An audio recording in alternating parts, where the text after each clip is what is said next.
I informed my wife that on the 30th I was going out of town to cook kebabs for the holidays, taking with me a TV and a music center.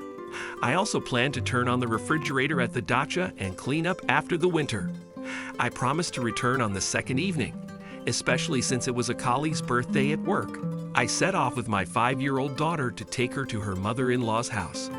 However, on the way, my car engine suddenly stalled, and despite my attempts to start it, it wouldn't start. I had to pull the car away and park it at the end of the house. I decided to call my friend in the morning to take the car to service. The time was getting towards 10 o'clock p.m., then 11 o'clock p.m.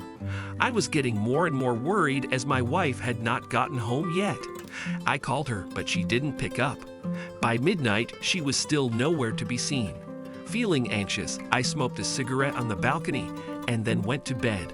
Just as I was about to go to bed, I heard the door open and my wife enter the house.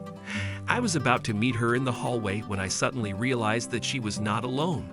Instead of meeting her, I went back to the balcony and waited for them to enter the bedroom.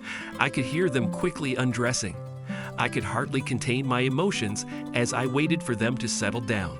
Hearing my wife's voice, I quietly entered the bedroom and said in a stern tone, "Shall I hold the candle, or will you take the third?"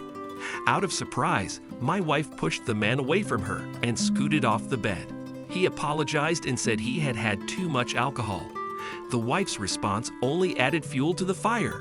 It was practically nothing. He didn't even have time to come. I wondered if I should have waited any longer.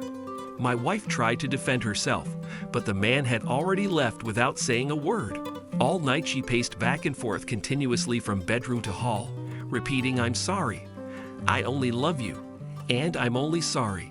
The next morning I couldn't take it anymore. I angrily sent her to 3 letters and yelled at her to just leave and not touch me.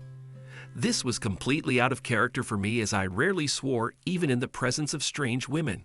However, at 11 o'clock in the morning, I got a call from her friend Haley.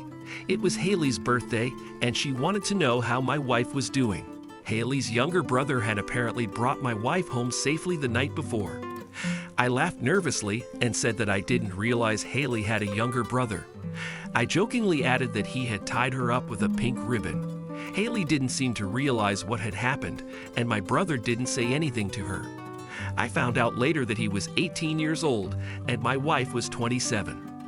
I love my wife, but I have a feeling of emptiness inside. What are we going to do now? We have a daughter and a family. I have made the decision to divorce. There is no doubt about it. I know other men will support me, and I'm interested to hear what women have to say about it. I did not understand the reason for her action. I never tired of surprising her with flowers, candy, jewelry, even when there is no particular holiday. There is a lovely flower stand at our bus stop, and I often run in there to buy a bouquet. In some cases, I even add a nice bottle of wine. Sometimes, when I know my wife will be home from work later than me, I cook a special dinner and light candles to set the mood. It is moments like these that make me miss the past and feel nostalgic. I wonder if there is any possibility of reuniting with my daughter.